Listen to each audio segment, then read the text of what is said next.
Good morning, good afternoon, good evening, everyone. This is Anand Singh, and I will be representing the team in Deo Speramus for the case Kensingland and answer the basic questions which has been posed to the team. So to begin with, I will start with the first question.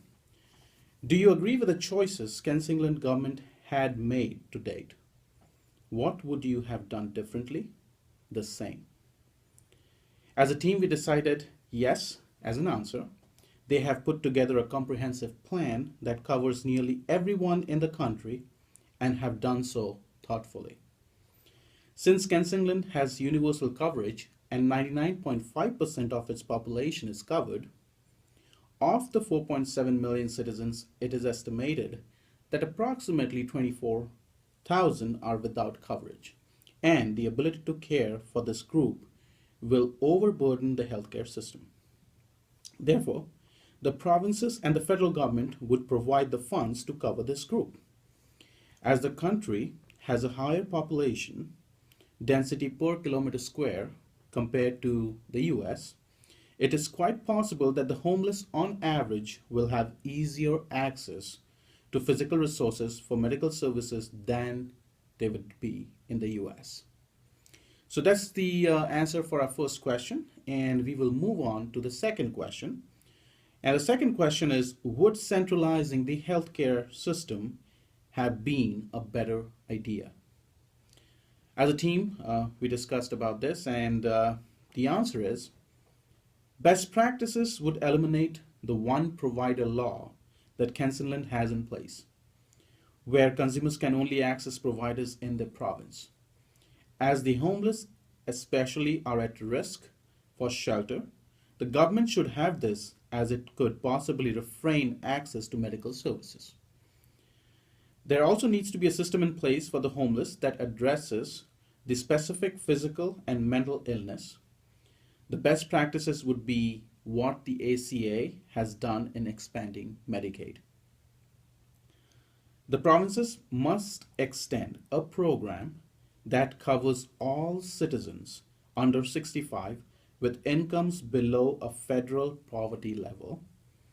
Kensingland has comparable per capita income to that of the US and also extend benefits to home and community based organizations. So this was the answer for our second question, and we will move on to the third question, which is a pretty good question, and the answer is also pretty long because we did quite a number of analysis and some research work on it, and that's how the answer got to be longer. The third question is, are there ways to resolve the issues raised at the end of the case within the current Kensingland system? Will the major issues resolve themselves naturally over time? Or do you think more direct action will be required? So, yes, some of the major issues will get resolved, but some won't over time due to few key initiatives and actions which will come into play with the new plan. So we are sort of divided 50-50, between yes and no. We will start with the first plan we had. That's the Santil-Shen plan. Final report by Shen was developed in consultation with Ms. Lanchette, and the plan completed and presented to the Prime Minister on June 1, 1997. So this is the background of the plan. Now, what are the benefits of this plan? No single payer system. New proposal would embrace the current multi-payer system, but subject to current great government control. Plan seemed feasible and in line with Kensington national ideals. Another point, new system retains private nature of both healthcare providers and insurers. Plan focused on finance and largely on insurance reform. What is missing is wellness and a strategy of a great delivery system while controlling costs long term. The other point we discussed was individual mandate required all consumers to purchase a basic coverage package. This will spread cost over time and reduce overall insurance costs for all. I mean, that's one of the expectations we have from the Affordable Care Act, that if everybody starts buying insurance, then the overall insurance cost for per individual is going to go down because of the contribution coming from each and every individual. Moving on to another point we discussed, for-profit insurance providers would be converted to non-profit. So for-profit insurance providers will be converted to non-profit firms, more focused at serving the society and not the shareholders. The other point we discussed was these firms could generate, means these new firms, non-profit firms, would generate additional revenues by offering policies that covered more treatment and services beyond basic packages at higher premiums. So they do have an option.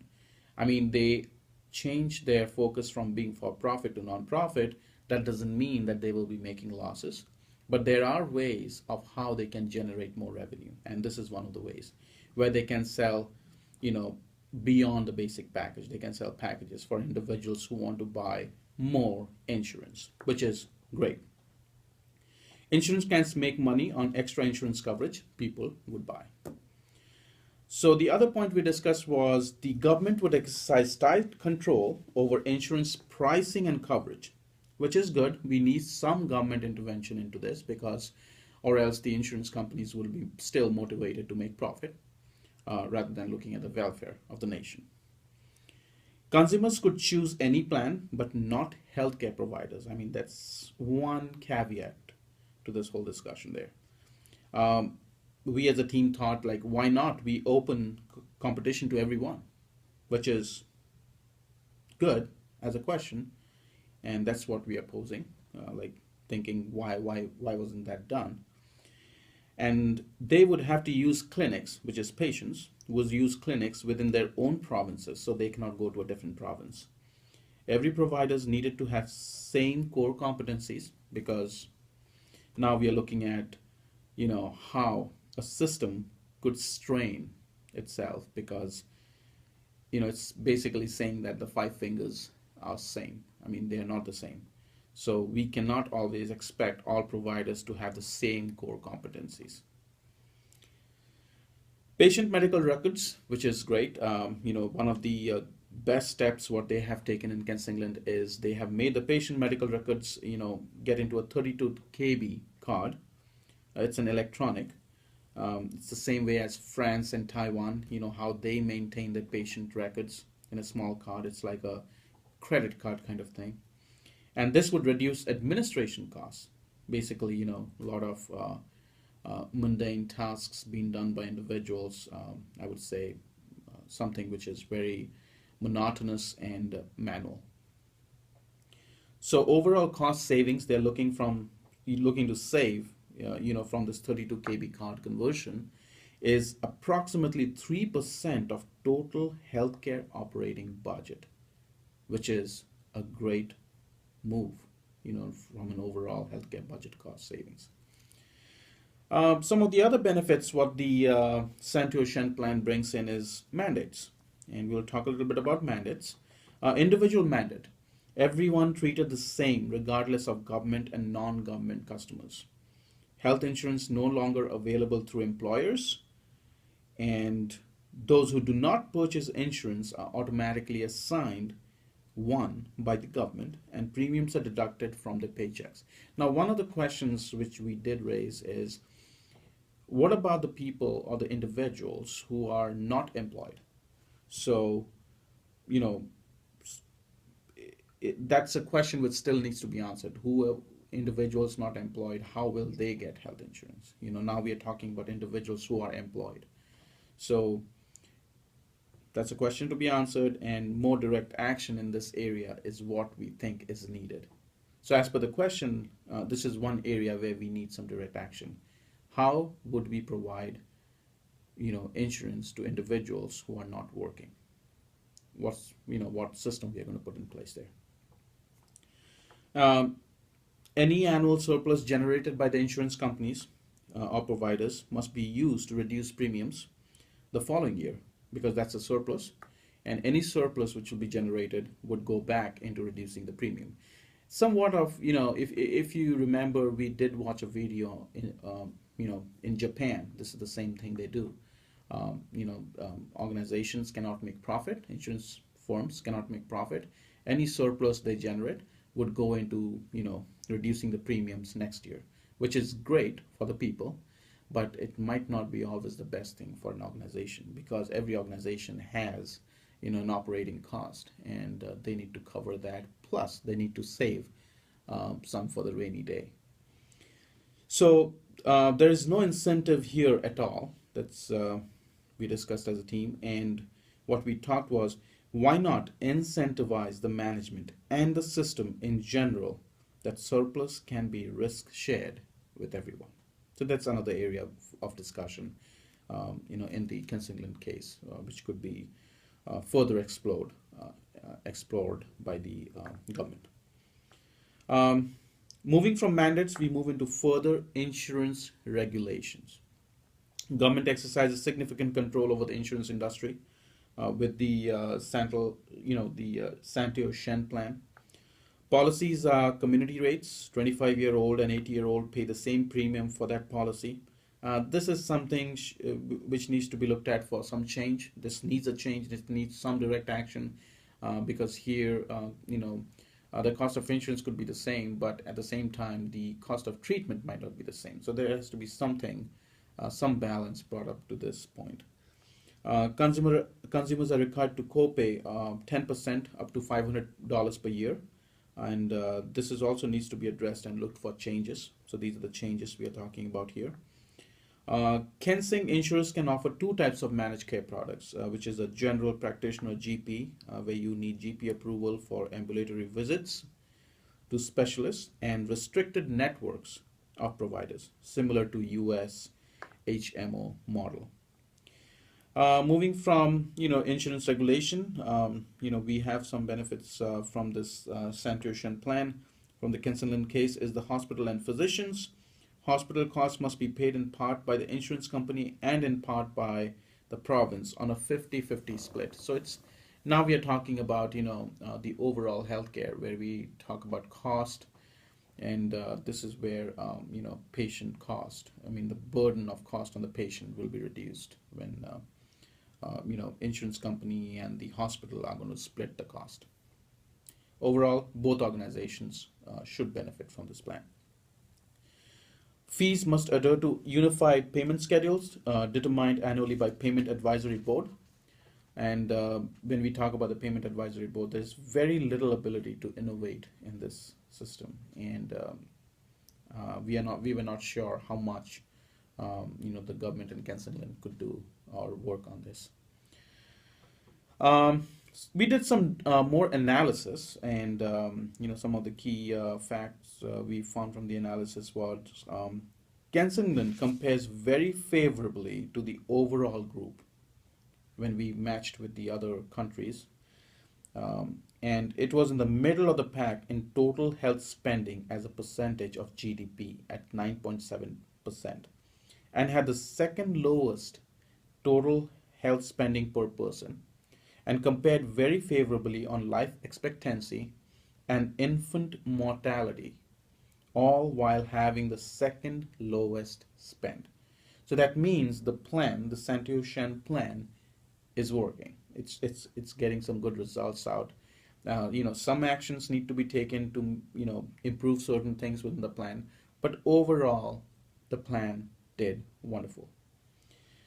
So moving on, to when it comes to one of the discussions we had, those who had insurance prior to the the SC plan or the Santo Shen plan were probably wealthy. I mean, the people who had insurance there, and enough to have insurance, and therefore the plan had little impact on the usage of the healthcare system. Physician visits were up 2.2% post the Santo Shen plan, while hospital admissions, which tend to be more expensive, were down by 1%, while emergency services was up 6.7%.